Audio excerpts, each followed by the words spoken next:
হাসনাতকে তার জরুরি জনগুরুত্ব সম্পন্ন বিষয়ে মনোযোগ আকর্ষণের নোটিশ পড়ার জন্য আহ্বান জানাচ্ছি। ধন্যবাদ মাননীয় স্পিকার।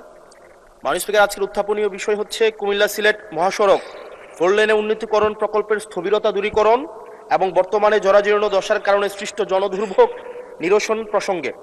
মাননীয় স্পিকার, কুমিল্লা সিলেট মহাসড়কটি দেশের দক্ষিণ পূর্বাঞ্চলের সাথে উত্তর পূর্বাঞ্চলের সংযোগকারী প্রধান অর্থনৈতিক করিডোর।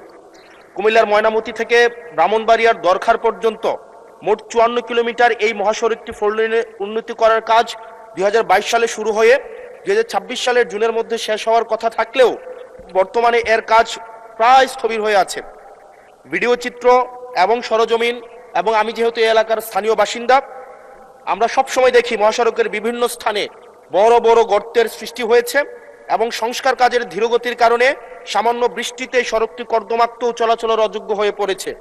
বিশেষ করে ময়নামতি, কংসনগর, জাফরগঞ্জ, দেবিদ্বার, কোম্পানিগঞ্জ, মাধবপুর বাজার এলাকায় প্রতিদিন ঘন্টার পর ঘন্টা দীর্ঘ ভয়াবহ যানজট সৃষ্টি হচ্ছে এবং এই বর্ষাকালে খানাখন্দরের সাথে এখন যুক্ত হয়েছে এক ধরনের মরণফাঁদ।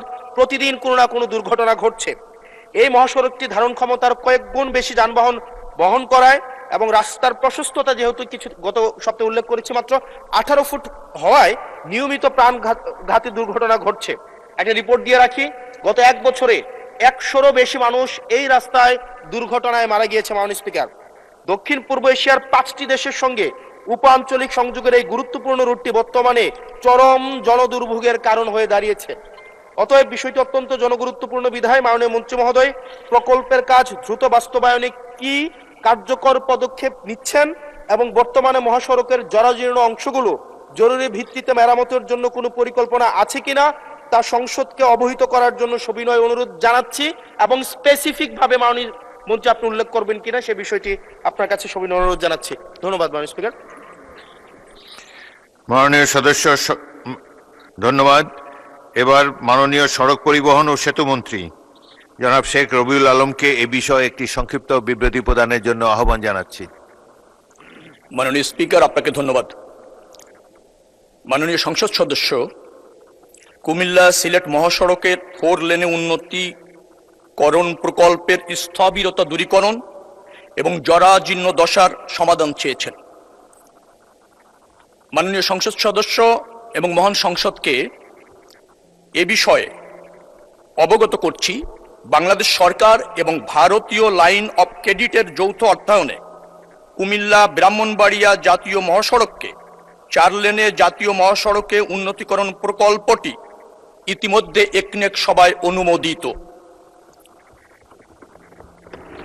প্রকল্পটির মোট ব্যয় 7,188 কোটি 66 লক্ষ টাকা। জিওবি ফান্ড থেকে 4,378 কোটি টাকা এবং প্রকল্পের ভারতীয় সহায়তায় লাইন অফ ক্রেডিটের আওতায় 2,810 কোটি 65 লক্ষ টাকা বরাদ্দ ছিল। বিগত মার্চ মাসের 2025 সালে ইআরডি এবং ভারতীয় লাইন অফ ক্রেডিট কর্তৃপক্ষের সাথে দ্বিপক্ষীয় পর্যালোচনা সভা অনুষ্ঠিত হয়।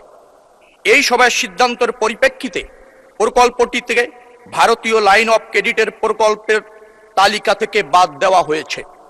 এই অবস্থায় প্রকল্পের মূল পূর্ত কাজে জন্য কোনো বৈদেশিক অর্থায়ন এই মুহূর্তে নেই। মহাসড়কটিকে জিওবি অর্থায়ন অথবা কোনো বৈদেশিক অর্থায়নের উন্নয়নের বিষয়ে যাচাই করা হচ্ছে। মাননীয় সংসদ সদস্য জেনে খুশি হবেন, 82.68 কিলোমিটারের জাতীয় মহাসড়কটি ব্রাহ্মণবাড়িয়া হতে সরাইল পর্যন্ত প্রায় 28 কিলোমিটার অংশ বর্তমানে জাতীয় মহাসড়কের উন্নয়ন প্রকল্পের আওতায়। উভয় পাশে ধীর গতির যানবাহনের জন্য পৃথক লেন সহ 4 লেন বাস্তবায়ন বিভাগীয় শহর চট্টগ্রাম এবং সিলেটের মধ্যে সড়ক যোগাযোগ নিরাপদ এবং উন্নত হবে। সুপারভিশনের জন্য পরামর্শক প্রতিষ্ঠান নিয়োগ করা হয়েছে। পরামর্শক প্রতিষ্ঠানের প্রকল্প মহাসড়কের ডিজাইন চূড়ান্ত করা চলছে। 82.68 কিলোমিটারের সড়কটিকে অধিকতর ক্ষতিগ্রস্ত অংশ, যেটা মাননীয় সংসদ সদস্য উল্লেখ করেছেন, বিশেষ করে দেবিদ্বারের শহর অংশ, কংসনগর, ভিংলাবাড়ি অংশ, সব মিলিয়ে 804 মিটার দৈর্ঘ্য রিজিড পেভমেন্টের কাজ চলমান রয়েছে।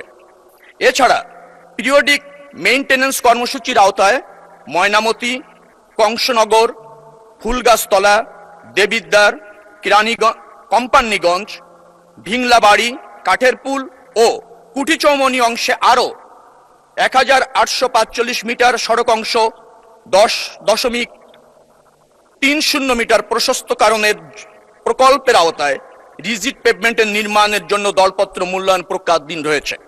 এছাড়া কুমিল্লা থেকে দেবিদ্বার অংশ 20 কিলোমিটার 34 ফিট প্রশস্তকরণের জন্য ইতিমধ্যে রক্ষণাবেক্ষণ খাত হতে কার্যক্রম গ্রহণ করে দরপত্র আহ্বান করা হয়েছে। আশা করা যায় মহাসড়কটিতে অধিকতর ক্ষতিগ্রস্ত অংশের রিজিড পেভমেন্ট সহ প্রশস্তকরণের কাজ খুব শীঘ্রই শুরু হবে এবং এই অঞ্চলে মানুষের যে দুর্ভোগ আছে তা অতি সত্বর লাঘব হবে। ধন্যবাদ।